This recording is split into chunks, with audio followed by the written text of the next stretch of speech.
One of the things I like to say is you don't choose the games on your schedule, right? I can't choose my opponent. I can't choose what's happening. But what I can do is I can choose to either give up or not give up. And I don't want to give up. My name is Jonathan. I live in Long Island, dad to 4 amazing kids that I'm really, really proud of.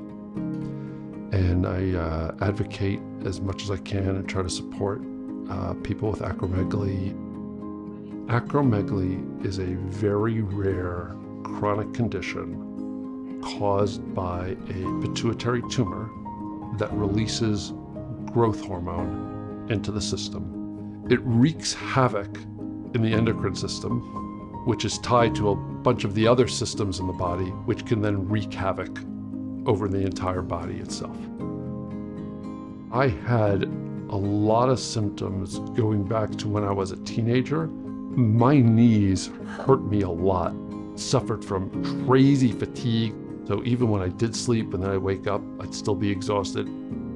Things weren't normal. I started putting on weight, even though my diet wasn't changing. I was exercising just as much. We couldn't figure it out. I would get sleep studies. I would see various other specialists, and everyone's telling me there's nothing wrong with you. I think my strategy for most of my life when faced with an issue, you can sum it up in 3 words: suck it up. That's just what I did. But that doesn't mean it didn't hurt. There was this journey of, roughly 26 years from this onset of symptoms that I didn't understand at all to 2016 when I was diagnosed. It took a long time for me to come to terms with the diagnosis. I had surgery, took about 6 weeks to recover. I went back to work right away, and I was still suffering. There were some personal issues going on. And later on, I found out that this is typical after pituitary surgery, that a lot of people get very, very depressed. And I checked myself into the hospital, and I spent a little over a week in the psych ward, followed by intensive therapy. And a lot of that was really trying to figure out what this means for my life.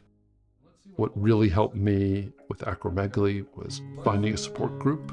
So in the acromegaly support group, I'm one of the admins, and I started going to some of the conferences that acromegaly community organizes. The first conference I went to, I didn't know anybody coming in, and I had 17 Facebook friends coming out. And that was incredible, forging these really, really deep connections with people.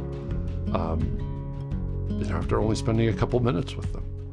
And for a lot of people, they've never spoken to someone with acromegaly before. They've never connected with someone. They haven't talked to somebody who understands what they're going through. I know for me, it was super valuable.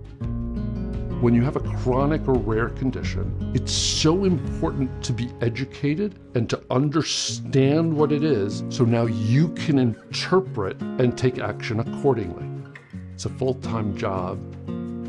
My neuroendocrinologist requests tests on a regular basis. So first of all, there's blood work that we do at least every 3 months to test my IGF-1, my growth hormone. She examines my thyroid, a bone density scan, pituitary MRI, an echocardiogram, colonoscopy I think it's every 3 years now. Those are the main things. But again, all that, really, really adds up.